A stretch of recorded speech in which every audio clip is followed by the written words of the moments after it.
Bienvenidos a una emisión más de su noticiero edición fin de semana de ABA Televisión. Mi nombre es Cristian Romero y estas son las noticias. Comenzamos en la Ciudad del Vaticano, donde el Papa Francisco ha terminado sus ejercicios espirituales de una forma muy única y está preparándose para retomar su agenda de trabajo.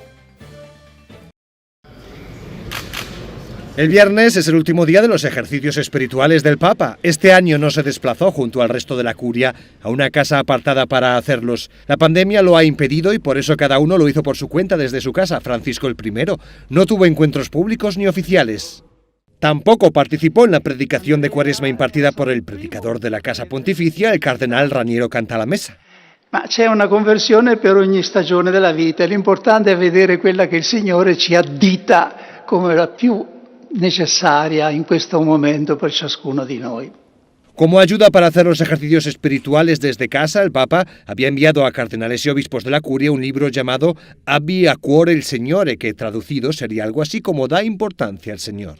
En todo caso, el domingo está previsto que Francisco ya se asome a la ventana de los apartamentos pontificios para rezar el Ángelus. El miércoles presidirá la audiencia general y el viernes 5 de marzo tomará el avión con destino a Irak. Ahora nos vamos al oeste de África. En la República de Ghana han llegado las primeras dosis de la vacuna contra el COVID-19. Por fin, es un día para celebrar, pero es solo un primer paso. Estas fueron las palabras que el director general de la OMS dejó escritas en Twitter ante la noticia de la llegada a Ghana de las primeras dosis de la vacuna contra el COVID-19. Allí fue un día de fiesta. Hoy estamos en el Aeropuerto Internacional de Kotoka, en Accra, Ghana, y es un momento histórico. Estamos muy contentos por recibir el primer envío de vacunas contra el coronavirus, gracias al programa COVAX. El programa COVAX pretende distribuir unos 2.000 millones de vacunas en 2021, entre los países que no pueden pagarlas, los que tienen menos recursos. El envío que llegó a Ghana contiene 600.000 dosis. Estas vacunas irán en camiones preparados para que se mantenga la temperatura de las dosis. Luego se enviarán al centro de control. Estamos muy contentos porque beneficiarán a muchas personas en Ghana. Ghana es el primer país que recibe las vacunas de COVAX. COVAX es una plataforma internacional. Bajo su paraguas, los países ricos y pobres han trabajado para hacer llegar lo antes posible la vacuna a los estados sin recursos. Sus máximos representantes son UNICEF, la OMS y la Alianza para las Vacunas, Gavi. Hagamos un recuento de los últimos 7 días de las actividades del Papa Francisco.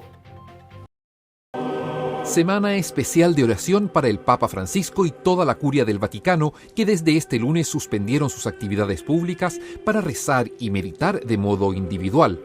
La situación sanitaria impidió que esta vez se reunieran de modo comunitario como en años anteriores en las afueras de Roma.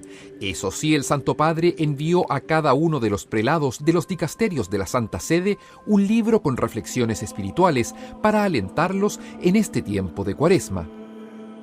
El jueves 18, el sucesor de Pedro no quiso estar ausente del importante Congreso de la Educación Religiosa organizado por la Arquidiócesis de Los Ángeles en Estados Unidos, y como esta vez se llevó a cabo online, Francisco mandó un mensaje de video renovando su compromiso por el derecho a una educación de calidad para todos y con un claro llamado a las nuevas generaciones. Saludo especialmente a los jóvenes. Los invito a la esperanza que nos habla de una realidad que está enraizada en lo profundo del ser humano, independientemente de las circunstancias concretas y los condicionamientos históricos en que vive. Ustedes jóvenes sean los poetas de una nueva belleza humana, una nueva belleza fraterna y amigable. Mientras tanto, en el Vaticano avanza el trabajo de las 5 comisiones de expertos y eclesiásticos que lideran diversos proyectos para responder hoy y en el futuro a los desafíos sociales, económicos y humanos planteados por la pandemia de coronavirus, un esfuerzo iniciado por voluntad del Santo Padre y seguido muy de cerca por él. El sábado 20, antes de entrar en retiro, el Papa acogió en la Sala Clementina del Palacio Apostólico a jugadores y dirigentes de la Sampdoria, un equipo de fútbol italiano de la ciudad de Génova. Lo sport anche il calcio. El deporte, también el fútbol, es un camino de vida, de madurez y de santidad. Se puede ir hacia adelante, pero nunca se puede avanzar solo. Siempre en equipo, siempre en equipo. Todo se hace en equipo y las victorias más hermosas son aquellas del equipo. Le vittorie più belle sono quelle della squadra. Y ese mismo día por la tarde Francisco salió del Vaticano para ir a visitar en el centro de Roma a la escritora húngara Edith Bruck, de 90 años. De origen y religión judía, sobrevivió al campo de concentración de Auschwitz y su testimonio conmovió al Santo Padre, quien una vez más condenó las atrocidades de la persecución nazi. A su salida, el Santo Padre se encontró con una serie de personas que habían advertido su presencia.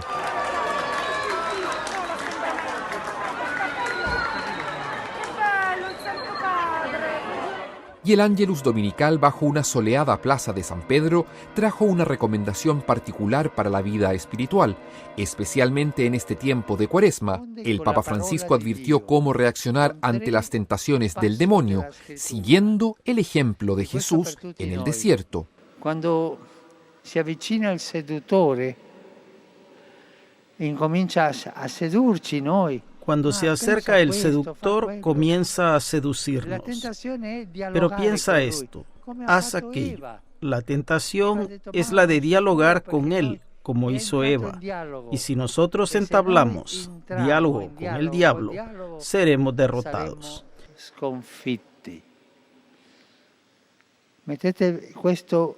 Grábense esto en la cabeza y en el corazón. No se dialoga nunca con el diablo. No hay diálogo posible. Solo la palabra de Dios. Y desde entonces el Papa se encuentra en recogimiento, dándose un tiempo de especial intensidad para escuchar a Dios en la oración y así vivir en profundidad la Cuaresma que nos prepara para celebrar la Pascua del Señor. A continuación tenemos el agrado de presentarles una reflexión del Evangelio del Día a cargo de nuestro director general, Jaime Sevilla. En el Evangelio de hoy, tomado siempre del capítulo 5 de Mateo, tenemos una frase que parece una utopía, pero que con la gracia de Dios es posible. Sean perfectos como su Padre Celestial es perfecto.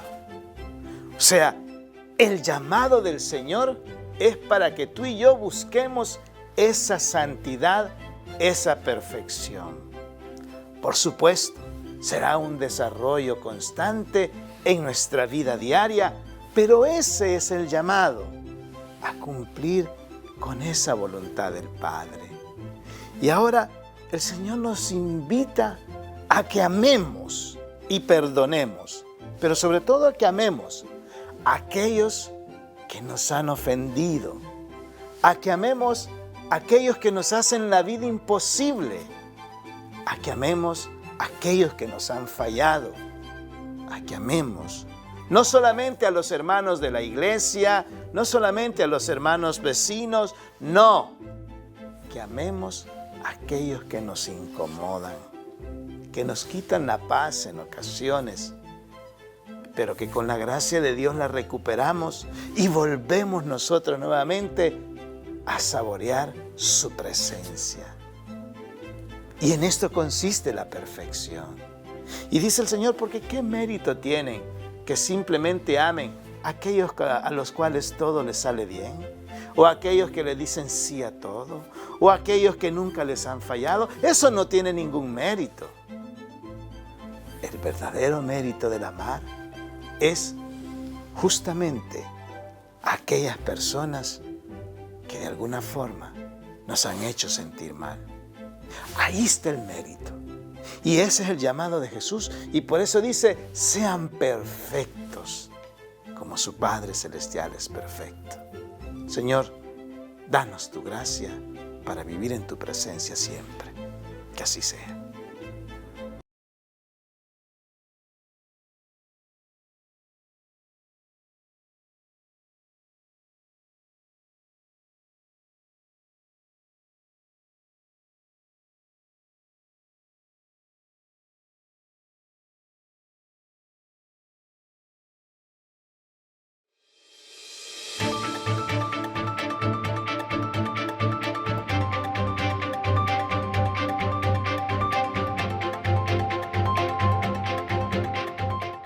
milicias respaldadas por Irán están en el punto de mira de la primera acción militar del presidente de Estados Unidos, Joe Biden.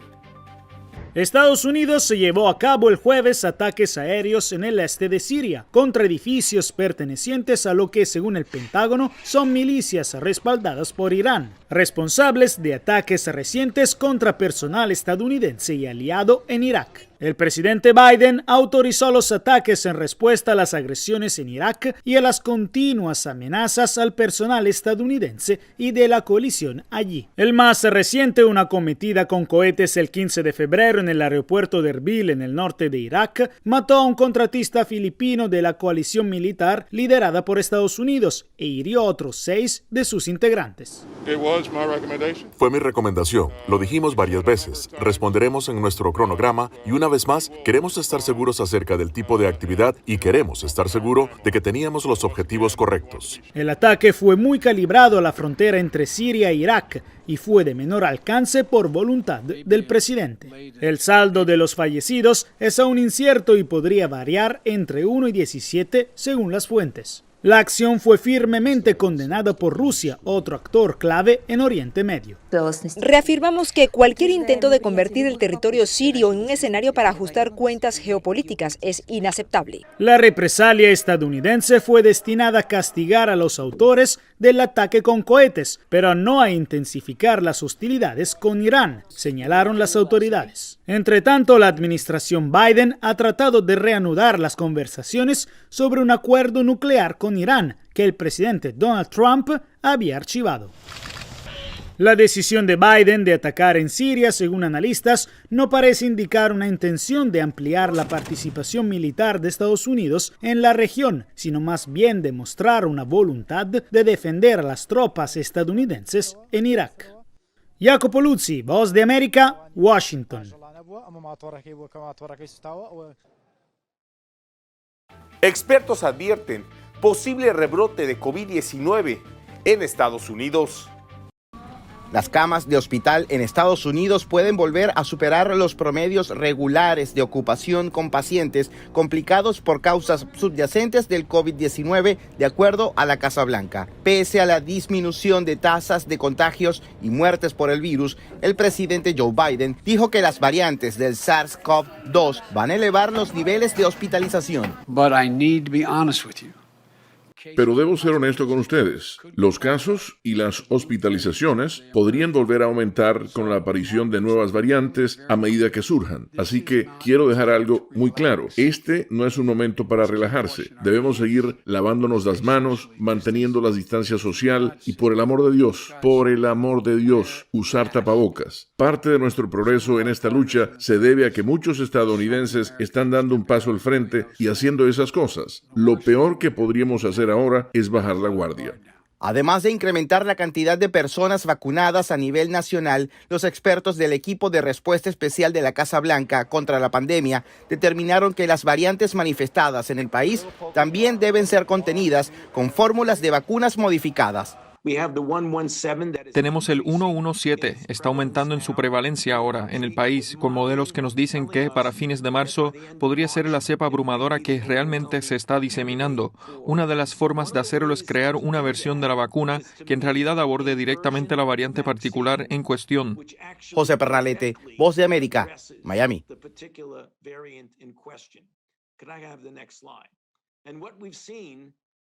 A vísperas de las elecciones electorales en El Salvador, magistrado del Tribunal Supremo Electoral dice que España no ha dado ningún comunicado de mal funcionamiento del sistema y que el gobierno de El Salvador garantiza unas elecciones transparentes. Es completamente falso. Esta fue la reacción del magistrado del Tribunal Supremo Electoral, Julio Olivo, sobre publicaciones en Twitter del secretario de Innovación, Vladimir Handal. El funcionario del Ejecutivo aseguró que una institución española demostró al tribunal que la aplicación que tendría que validar las actas el domingo no funciona. Sin embargo, Olivo, así como el magistrado Guillermo Huelman, confirmaron que han tenido reuniones con el Centro Criptológico Nacional de España y ellos han hecho observaciones que son de conocimiento interno. Según los magistrados, hay personas que informan a Presidencia sobre lo que ocurre en el ente colegiado. No sé cómo el secretario de Innovación, ¿verdad?, conoce tanto del Tribunal Supremo electoral de seguro tiene algún espía que le informa y ya lo tenemos identificado también. No tengo noticia de que nos haya informado algo el Centro de Criptología del organismo colegiado. Si eso sucediera, se corregiría antes del evento. Los magistrados dijeron que pedirán al Centro Criptológico aclarar el manejo de la información difundida por Handal, al tiempo que insistieron en que el proceso electoral será transparente. Y el CCN le voy a pedir, y le vamos a pedir como organismo colegiado, ya que aquí es el reino de la mentira, ¿ya? Que aclare esa situación. El proceso electoral es sencillo, es igual a todos los anteriores. Lo único que tiene, y se los aclaro y lo estoy diciendo, lo único que tiene diferente es que con una laptop se va a hacer el registro digitalizado de los votos. Los magistrados también confirmaron que los paquetes electorales están completos en todas las juntas electorales departamentales y continúa la distribución de los equipos tecnológicos y los kits de bioseguridad que estarán en cada centro de votación. Para Teleprensa Canal 33, Jonathan Vázquez. La misión de la OEA se ha reunido con el FMLN de El Salvador. Ampliamos más en la siguiente nota. Buenas tardes. La misión de observadores electorales de la Organización de Estados Americanos, OEA, han convocado a los representantes de los partidos políticos en contienda. Los primeros en ser convocados fueron los representantes del partido FMLN. Los observadores les han preguntado sobre el contexto de esta antesala electoral. La utilización ilegal de recursos masivos del Estado para ponerlos al servicio de un partido político, la campaña de violencia pública y de odio que se ha estado generando, incluyendo, bueno, mire, eso último es delictivo, esa de estar sacando los rostros de los miembros del Tribunal Supremo Electoral, es una cosa que ya raya con... Eso es ilegal, pero es delictivo. En esta reunión también fue abordado el tema del sistema que será utilizado para la transmisión de resultados de estos comicios. Bueno, y otra pregunta es cómo veíamos el sistema. Y yo le dije, mire, el sistema no le afecta o le favorece a ningún partido. Ese es el sistema que el tribunal puso en marcha. Ojalá funcione y funcione bien. Todos deberíamos de ayudar a eso. Le hemos planteado que nosotros creemos en ese sistema, pero siempre vamos a estar expectantes de que se desarrolle de la mejor manera y que la implementación del mismo funcione tal cual ha sido diseñado.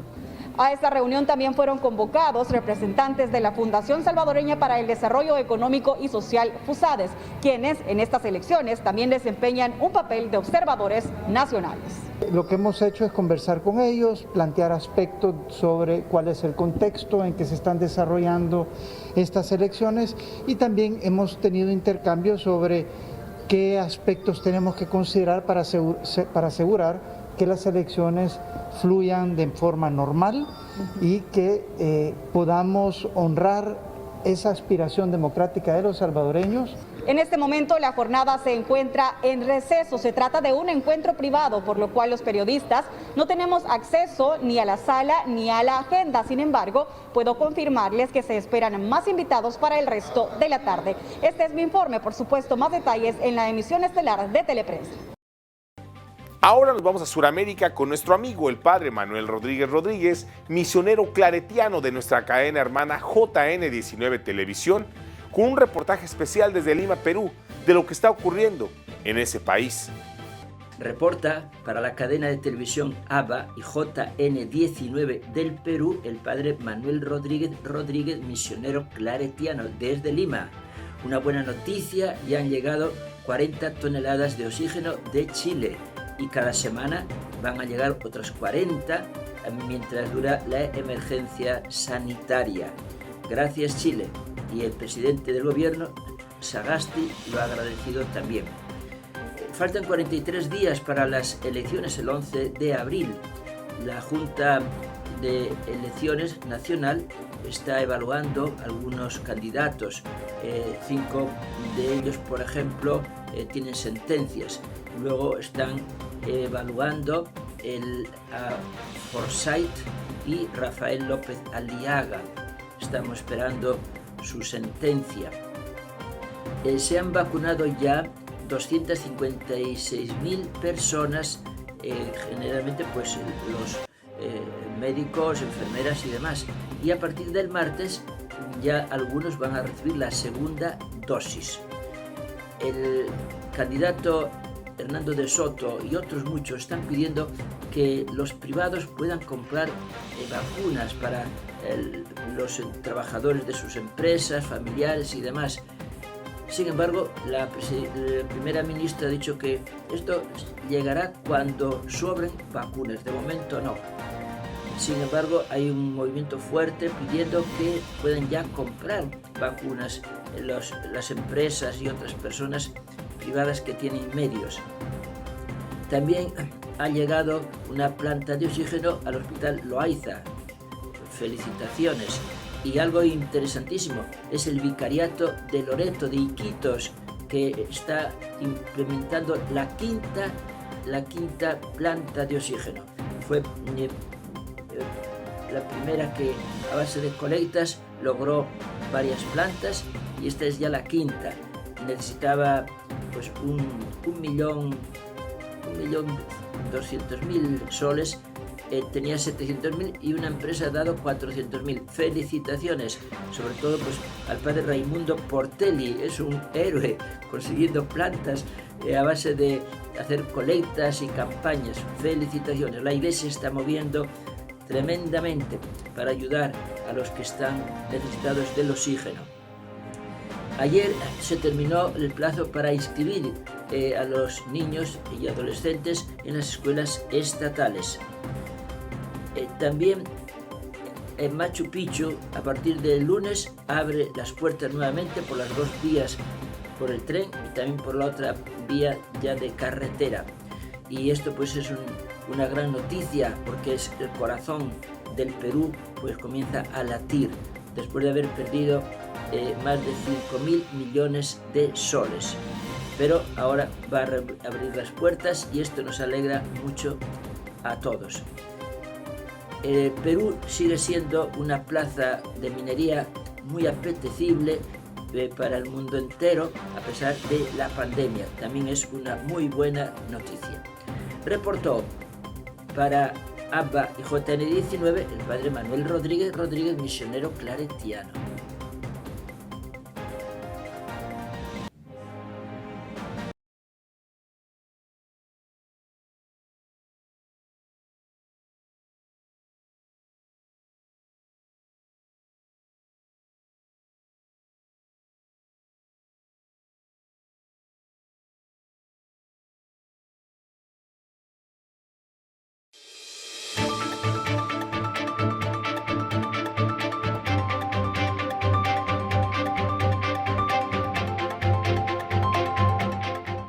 La Universidad Jesuita Centroamericana de El Salvador nos presenta su editorial titulada Votar por un mejor futuro para El Salvador.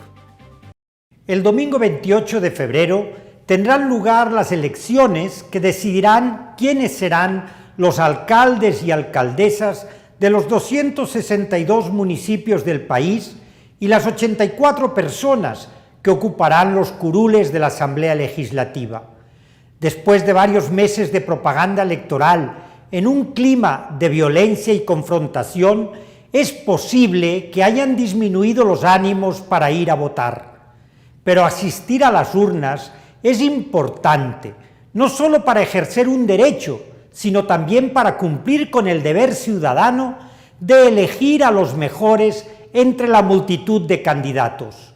Gente proba y capaz que piense en el bien común y no solo en su propio interés, y pueda entregar un mejor país al finalizar su mandato.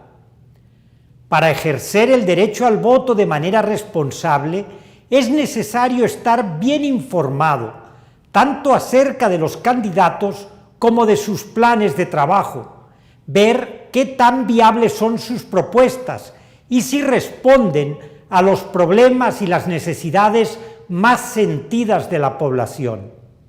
En la campaña todos los candidatos dicen representar la mejor opción para el beneficio de la comunidad. Sin embargo, poco prudente sería decantarse por un candidato por lo que dice, hace y promete durante la campaña electoral. Es fundamental conocer mejor al candidato, su trayectoria como persona, como profesional y como político. si se sabe que un candidato goza del aprecio de su comunidad y es responsable con su familia, si se conoce que tiene sólidas credenciales de servicio a los demás, honradez, sencillez, búsqueda del bien común y capacidad de escuchar y trabajar junto con la gente, entonces podremos tener cierta garantía de que será también un buen servidor público, ya sea en la alcaldía o en la Asamblea Legislativa. Al contrario, si es conocido como una persona conflictiva, con ambición de poder, prepotente, egoísta, machista y poco cercano a la gente, lo más probable es que será una mala autoridad, tanto municipal como legislativa. Es muy importante tener en cuenta quién es quién a la hora de elegir a nuestros representantes.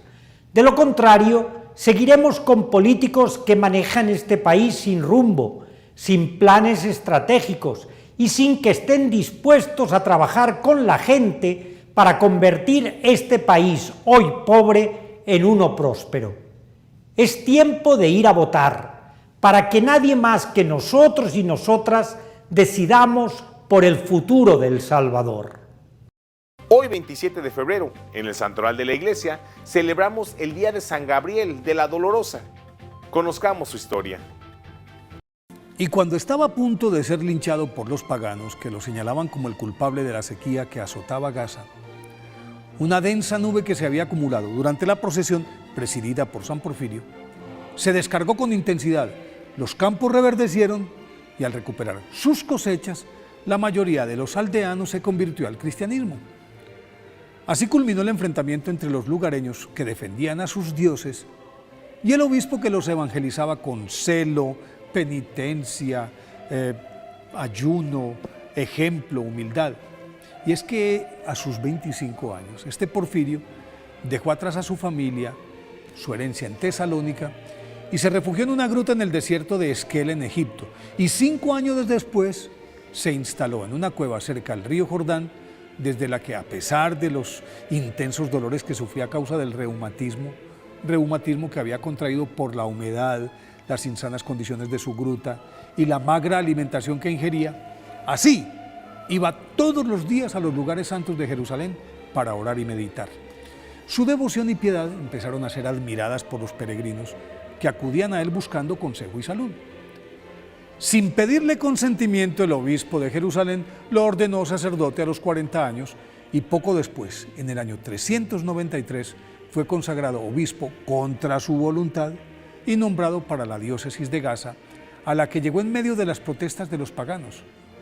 Pero su mansedumbre se impuso y tras la rogativa con la que logró el milagro de la lluvia, consiguió la conversión de toda la ciudad y sobre las ruinas de los templos paganos, que la misma gente destruyó, construyó varias iglesias que en pocos años ya no daban abasto para contener la devoción de los nuevos cristianos. Durante muchos años fue formando sacerdotes abnegados que multiplicaron las conversiones y el 26 de febrero del 420, rodeado de sus fieles, murió en olor de santidad e inmediatamente lo convirtieron en patrono de Gaza y sus milagros no se hicieron esperar. Desde entonces, cuando aparecen las sequías, al ser invocado San Porfirio, regresa el agua. Por eso hoy, día de su festividad, deberíamos pedirle a San Porfirio que por su intercesión Dios calme esta sequía espiritual que agobia al mundo y con su agua de vida reverdezcan nuestros corazones. Ahora les invitamos a disfrutar del segmento El Minuto de San Óscar Romero. En la homilía del 3 de septiembre de 1978, Monseñor Romero, angustiado, decía: tengamos paciencia, aguantemos, ya vendrá la vida eterna. ¡Wow! Tremenda frase, tremenda reflexión.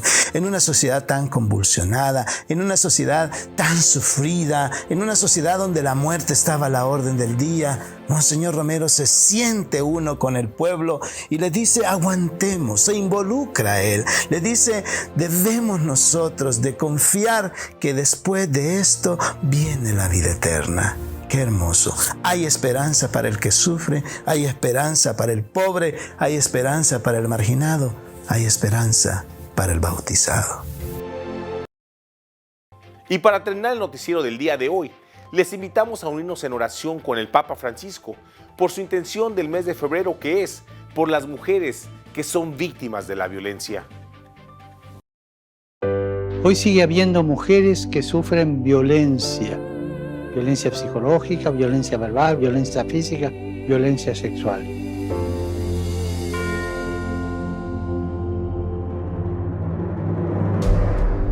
Es impresionante el número de mujeres golpeadas, ofendidas, violadas. Las distintas formas de malos tratos que sufren muchas mujeres son una cobardía y una degradación para toda la humanidad, para los hombres y para toda la humanidad. Los testimonios de las víctimas que se atreven a romper su silencio son un grito de socorro que no podemos ignorar. No podemos mirar para otro lado. Recemos por las mujeres que son víctimas de la violencia, para que sean protegidas por la sociedad y para que su sufrimiento sea considerado y sea escuchado por todos.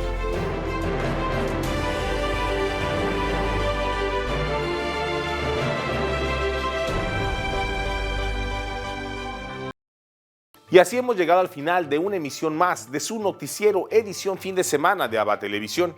Muchas gracias por su preferencia y continúen con nuestra programación. Les invitamos a sintonizarnos todos los días en vivo, las 24 horas, por www.abatvn.com, por Canal 75 de Guatemala por Multivisión, en nuestras plataformas digitales de Roku TV y Amazon Fire, así como en nuestras cadenas hermanas y, como siempre, en nuestras redes sociales. Ahí nos vemos y que Dios les siga bendiciendo.